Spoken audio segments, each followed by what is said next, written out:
Morning. My name's Dave, for anyone who doesn't know me. Good to see some visitors, some faces I don't recognise. Great to see you. I'm one of the ministers here. If you do not have a Bible with you, then some of the welcome team are around with Bibles. It would be a great thing to follow along with what we're talking about this morning and be able to check that I'm not lying to you about what the Bible says. There's been a very strong message coming through in what God has been speaking to us through a word from Angela, through different Bible readings that have been being used. In three different ways, God has been impressing on us this idea of us being the bride of Christ.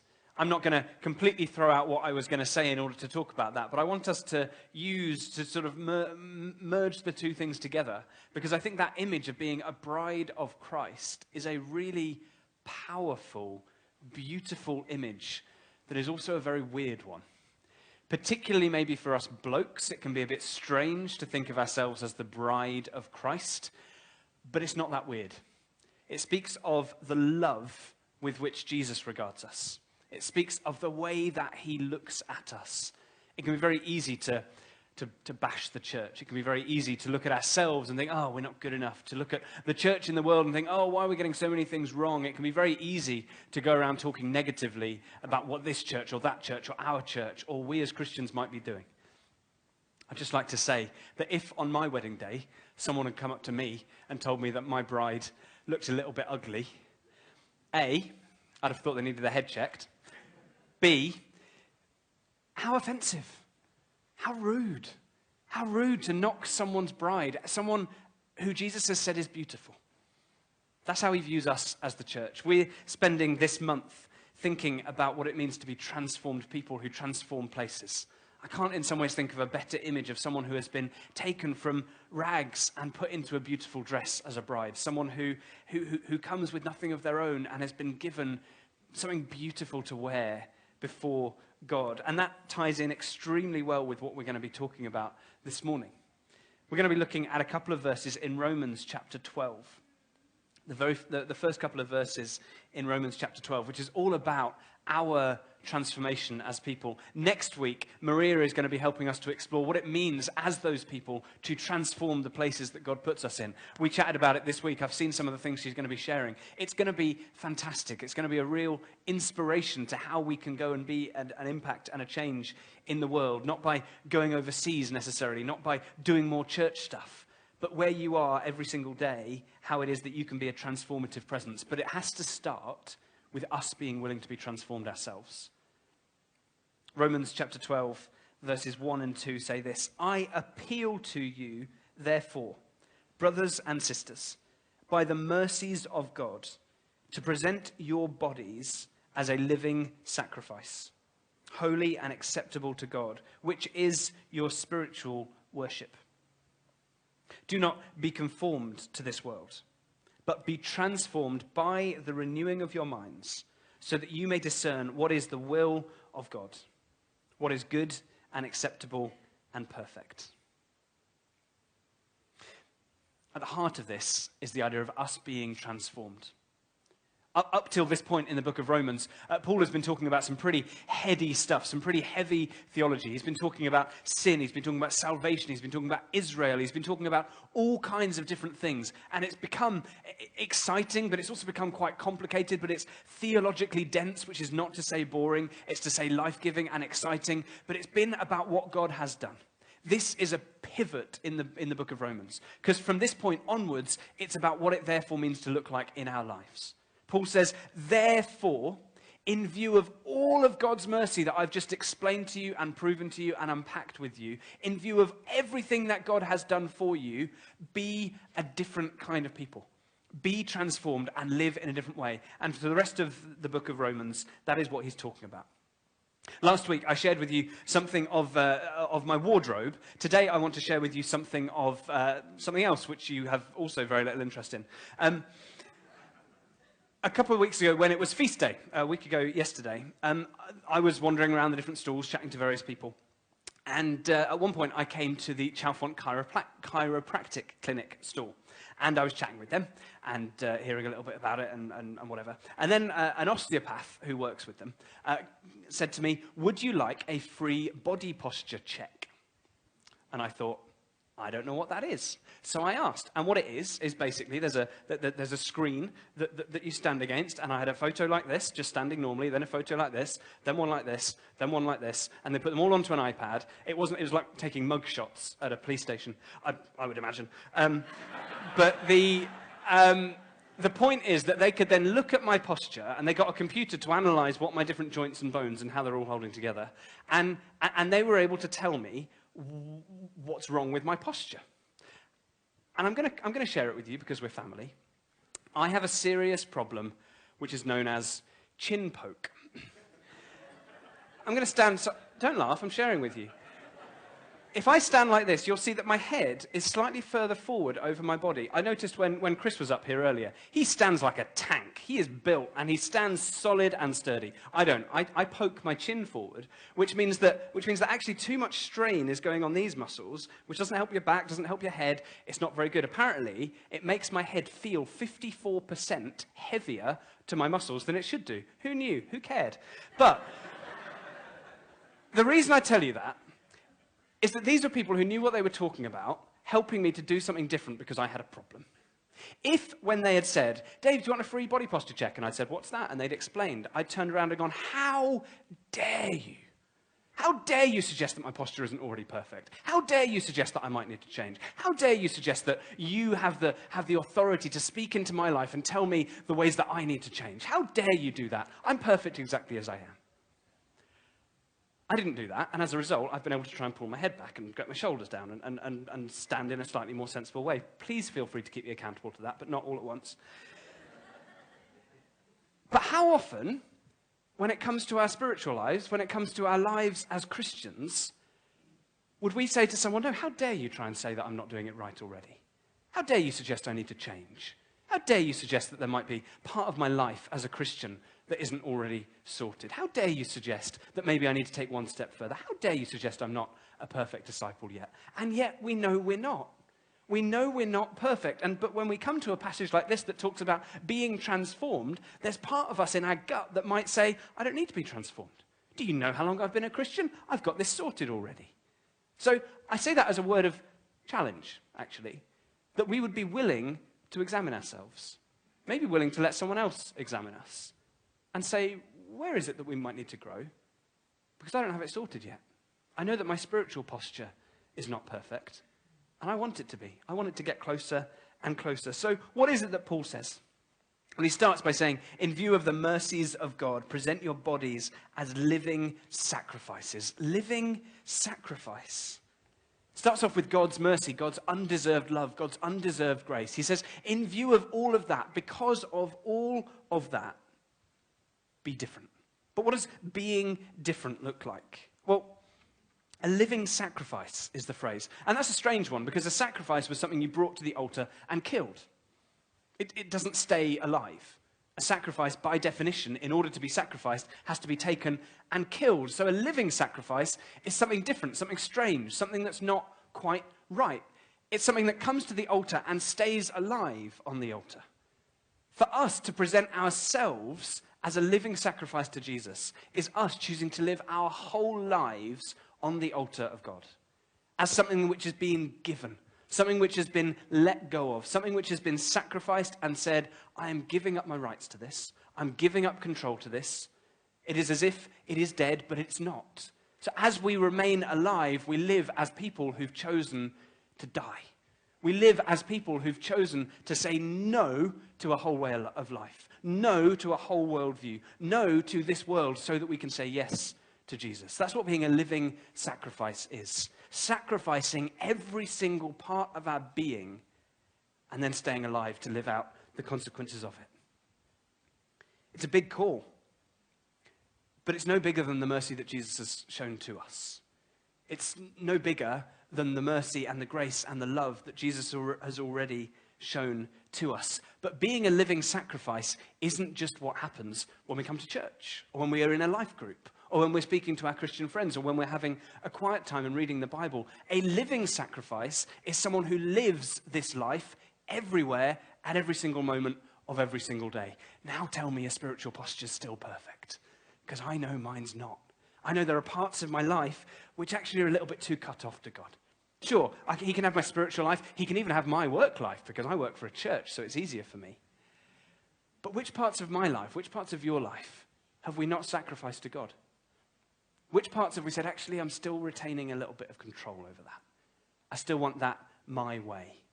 I was at the graduation ceremony for the London School of Theology graduates yesterday, and it was a great event. And in the commissioning prayer, one of the phrases, praying for those who had graduated, was this: help them to remember that while sometimes it's possible to please yourself and please God, there are times when the only way to please God is to abandon yourself. Where is it that actually what you want for your life and what God might want for your life are different? And who's winning? Whose voice is strongest in your life? When you're at work, when you're with your neighbors, when you're with your family, when you're with that person who most irritates you and most winds you up, what do you do? Which parts of our life are we still living not on the altar? Which parts are we saying, I'm not giving that to you yet, Jesus? We might say that it would be impolite to ask that of one another. You might say, Dave, don't poke your chin into that bit of my life. And as we know, I've got a chin very capable of being poked into people's lives. But that was a joke. But the thing is, we need to be a community where that is allowed. We need to be a community where we can look at one another and say, how are you doing with that? Are you growing in that? That seems to be something that's holding you back. I'm not sure that's what Jesus would do. We need to be a community where that's willing, not as a finger-pointing judgmental exercise, but so that we can grow up in our faith. Some translations say that giving our bodies as a living sacrifice is our reasonable act of spiritual worship. Reasonable. Sounds completely unreasonable. Sounds totally unreasonable to say, give your everything, sacrifice everything, hold nothing back. Jesus wants it all. Sounds totally unreasonable. Sounds outrageous. What about my rights? What about what I'm entitled to? Well, Jesus didn't say that when he went to the cross. His act of sacrifice was not reasonable. His act of sacrifice was complete and total and everything. And that's what he calls for us to do as well. And Paul goes on, because that's the scope of the transformation Jesus wants us to have. That's the scope of it, the bigness of it, the expansiveness of it. He then goes on, Paul, to talk about the source of that transformation. It says in verse 2, do not be conformed to this world, but be transformed by the renewing of your minds. There's a direct contrast. We can either conform to the world we find ourselves in, or we can be transformed by Jesus. Those are the choices. Pastor in America, Bill Johnson, he says that if we do not actively resist the culture that we find ourselves in, we will become like it. If we do not actively choose to resist the culture that we find ourselves in and say, these are the things that are not good about it and I will not become, then we will. Bit by bit, we'll just get sucked in, we'll just get acclimatized, we'll just get used to the world we're in. So the question is, what shapes us? Do we conform to the world that's around us? This is the way the world thinks, so we'll do it too. This is the way the world views money, so we'll view money that way as well. This is the way the world views sex, and so we'll view sex that way as well. This is the way the world views everything, and so we'll view everything that way as well. Or do we allow ourselves to be transformed? Notice, it's not a choice between conforming to the world and staying as you are because you've got it right. We're going to change one way or another. Conforming is about changing in line with society. The other option is transforming. The one option we don't have is to stay put. You cannot stay as you are. We will be changed. We will be shaped. Humans grow. Humans evolve. Humans change as life goes on. Because of situations, because of people, because of stuff that happens. We will be changed and shaped by things in our lives. The question is, what are you choosing to let those things be? What will you be transformed by? What will you be shaped? Paul says to be transformed by the renewing of your mind, by allowing our mind to become purer, by allowing the way that we believe and the way that we think to become more in line with Jesus. That means we need to embrace new perspectives. We need to think the way that Jesus would think. Last week in the passage we were looking at, we heard that we no longer view anyone in purely human ways, but we see everything through the lens of Christ, was essentially the message of part of last week's passage. We choose to embrace Jesus' truth over things that other people might tell us are true, but are actually lies. Angela said earlier on today that we might not feel worthy of being the bride of Christ. We might feel as though we're disqualified, as though we're not good enough. That's a lie. And it's based in the lie that says whether you're good enough is based on what you've done. It's just not. When we look at that idea of being a bride of Christ in Revelation chapter 19, we read this talking about the culmination of all things and the time when Jesus will be united with his bride. We read this, "Let us rejoice and exult and give him glory, for the marriage of the Lamb has come, and his bride has made herself ready. To her it has been granted to be clothed with fine linen, bright and pure." It has been granted to her to wear it. She's been given it. We then read that linen symbolizes good deeds and living in a good way. But it was given to us in the first place. It is the good deeds that come from the fact that Jesus has made us pure, that he has made us good, that he has saved us. We are not worthy to be the bride of Christ because we're good enough. We're worthy to be the bride of Christ because Jesus has made us worthy, because he has given us that worthiness, because he has given us that goodness. It's one example of a truth that we might need to claim over the lies that the world tells us. This world that constantly tells us we're not good enough. It's the basis of advertising. We're not good enough, but if we have this product, we might be. It's the basis of so much that we do in our lives, comparing ourselves with other people. We're not good enough. But Jesus says, yes, you are, because I've made you good enough. But the truth is, this transforming of our mind, in order for it actually to transform us, we can't just know the right stuff. We can find out all the right stuff. We can have the best doctrine in the world. We can understand the Bible cover to cover. We can, not that we ever completely will, but we can understand an awful lot of stuff. It doesn't say, be transformed in your minds. It says, be transformed by the renewing of your minds. This is a two-step process. Our minds are renewed, our minds are brought in line with Jesus, and therefore we can be transformed. But we can put a break in the middle of that process if we choose to. We can learn all the stuff, but never get to the point where we're actually transformed as a result. We can learn all the stuff, but never live it out. We can know all the facts, but it never make a difference. My brother, I shared this at the 8:15 service as well. My brother, when he was little, my brother is an absolute brain box. Brain the size of a planet. He's constant A's and A stars and grades and firsts and everything. Really, really, really bright guy. So whenever he has a problem or a challenge or something he's trying to do, the first thing he'll do is he'll find out everything he can about it. If you're listening to this, Richard, I'm really sorry because I'm about to throw you under the bus. But he is very, very bright. And so when he was little and he was part of our church's football team, he was put as the goalkeeper. He was very proud. So what did he do? He went to the local library and he got out every book he could find on how to be a good goalkeeper. And he read them cover to cover, and he understood them, and he knew everything. And if you watched him on the pitch, it was impressive. He knew exactly where to stand. He knew when to come out of the box. He knew when to retreat back. He knew where his defenders should be. He knew which side of the post to go. He knew everything. He knew the lot when it came to being a goalkeeper. The problem was when someone kicked the ball towards him, he was scared of it, and he dived out the way. And so knowing everything there was to know about being a goalkeeper did not make him a goalkeeper. We think sometimes that because we know a lot as Christians, because we've had excellent teaching, because we read our Bibles, because we read Christian books, because we understand an awful lot, we can kid ourselves into thinking that we've been transformed. We might not have been. We might have had our minds renewed. We might have the most perfect theology, but if it's not lived out, it means we've not been transformed yet. How much do we focus on our heads versus thinking about our hearts and our hands and what it is that we're going to do with all of this stuff that we know? Be transformed by the renewing of your mind.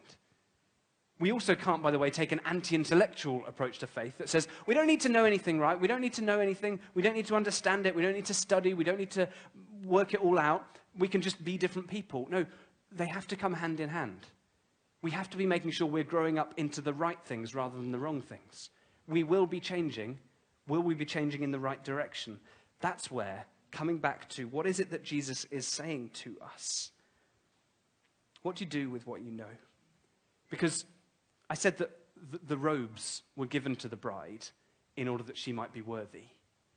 It's then the bride's responsibility to wear them well, to keep choosing to put them on, to choose to live the life that she has been given.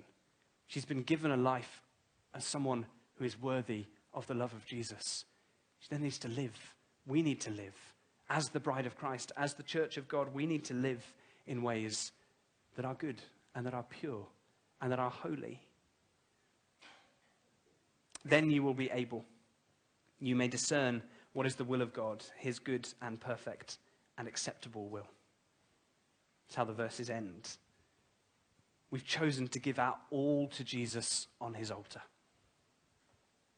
We've chosen to allow ourselves to be challenged and inspired and shaped and molded by his truth that outworks into our lives. The story of what follows, the story of that transformation, is the adventure we get to live. Because once this has happened, we can discern what God's will is in our life. We can discern the direction he's taking us, and the direction he's taking us can be exciting. The direction he wants for our lives is a life on mission with him, a life of purpose, a life of meaning, not just a life of staying still. Once we've signed on the dotted line, we can enjoy all the benefits of being a member of the club. This is about us partnering with Jesus on the adventure of faith.